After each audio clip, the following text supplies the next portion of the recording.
So let's turn to chapter 1.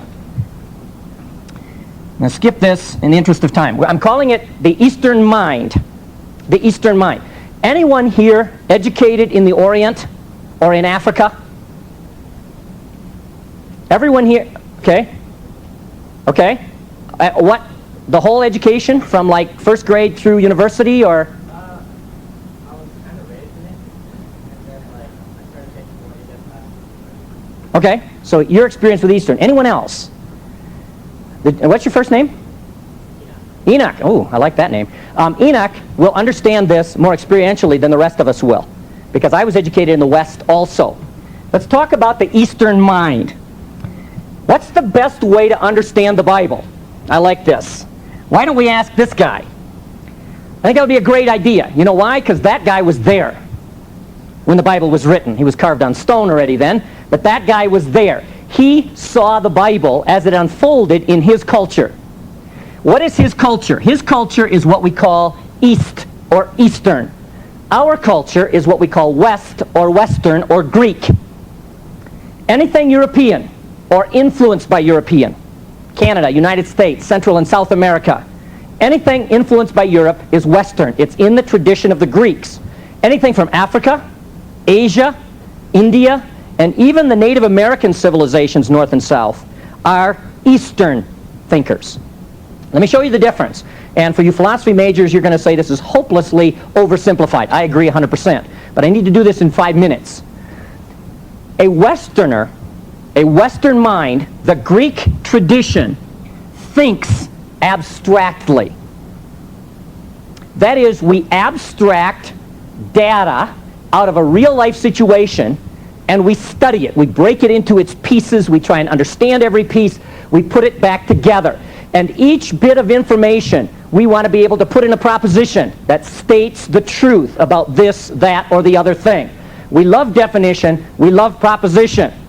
I like to start my high school or college or seminary classes with this question.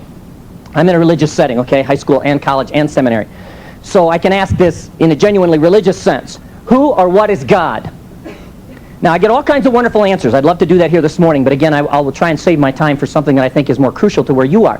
The answers I get are good. God is powerful. God is love. God is everywhere. Someone will say God is omniscient. God is holy. Then I say, close your eyes. Those of you that haven't already. Go ahead. Okay, close your eyes. Now, close your eyes. I'm going to say those words, and you see what comes into your mind. God is holy. God is righteous. God is powerful. God is everywhere. God is omniscient. Open your eyes. What did you see? Some kid will say Grand Canyon, and we'll have to explore that.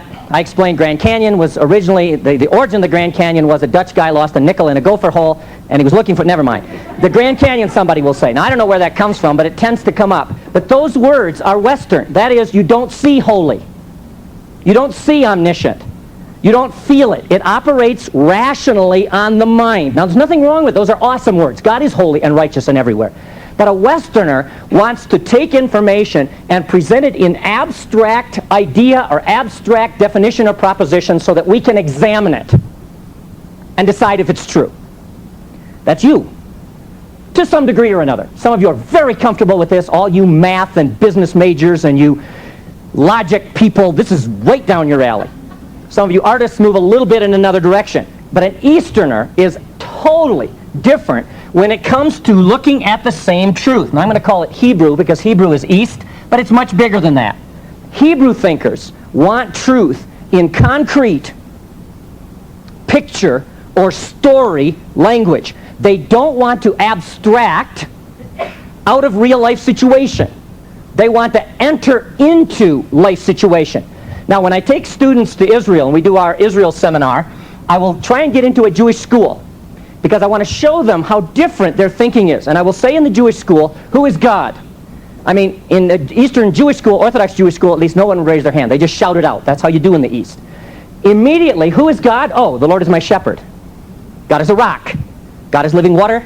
God is shade. God is bread. God is like a nursing mother. God is father. God is eagle's wings. Now, if you close your eyes, every single one of those speaks to you where?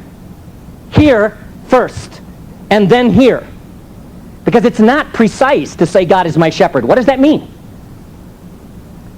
That's what it means to you. He looks after us. What else does it mean?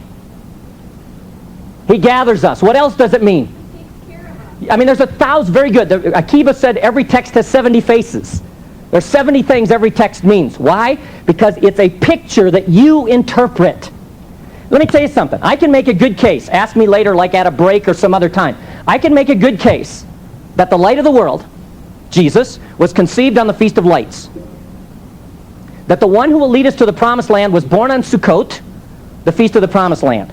The bread of the world was born in a town called Bethlehem. What does Beth mean? No, close. You got the wrong half. Beth. In Hebrew, Beth is house or place. Lechem, or lechem, is bread. House of bread. What's a house of bread? So the bread of the world was born in a bakery. And people, you chuckle as a Westerner. Oh, that's cute. That's exactly how God thinks when it came to presenting His truth. It's no accident that the bread of the world is born in a bakery. He says, see the picture? Of course the bread of the world has to be born in a bakery. He's the bread of the world. And we think, oh, that's so cute. Cute? That's one of the most profound revelations of the nature of God you'll ever hear. That picture matters deeply to God. And He's put in a manger, which everybody fills with this terrible-looking golden straw. I hate it, because a manger is for water. Maybe they drained it out first. Maybe it was still wet. And the living water, the bread born in the bakery, the living water, gets placed in a water trough, where the sheep come to drink the living water. Do you see the picture? Now, the Westerner hopes to God. I'm going to come across very anti-Western. I'm not. The Westerner hopes and prays to reach people's hearts by changing their minds. How much of your religious background has been an attempt to teach you what to think? The Easterner tries to reach your mind by touching your heart. Now, why is this important? Listen to me. Sorry, I'm too Jewish. You know why Dutch people have round shoulders and flat heads? Because if you ask Dutch people, I'm Dutch, if you ask Dutch people stuff, they'll go, ask them a question, they'll go, I don't know. And when you tell them, they go, man, I should have known that. The reason this is important is that the Bible was written to Easterners by Easterners. The whole book. Even those sections we would say tend to be more Western, like the book of Hebrews, if you look carefully, are very Eastern. And so when you read the book, you are attempting to take an Eastern truth and to describe it in an abstract way, which isn't wrong, but you've taken a step away from the original. Now, the foundation I need to build for you insists that there is value. It's not the only way. There is value in reading the Bible in its cultural setting, which is, first of all, Eastern. Let me unpackage that just a little bit more, and I'm going to do the Jewish thing and quit in the middle, but I need to give you some examples. So what? In the East, numbers are first of all symbols, and then quantity. To the West, numbers, first of all, are quantity, and maybe we will look for symbolism in them. One of my favorite biblical stories, David and Goliath. Goliath is described. He is 6 cubits tall. Now you're a Westerner, so the question that runs through your mind is, what's a cubit? How tall is he? 6 cubits. What is that? About 9'6", depending on who the king is. The cubit changed. He wore armor that weighed 6,000 shekels. What's a shekel? About 140 pounds total. He had a spear point that weighed 60 talents.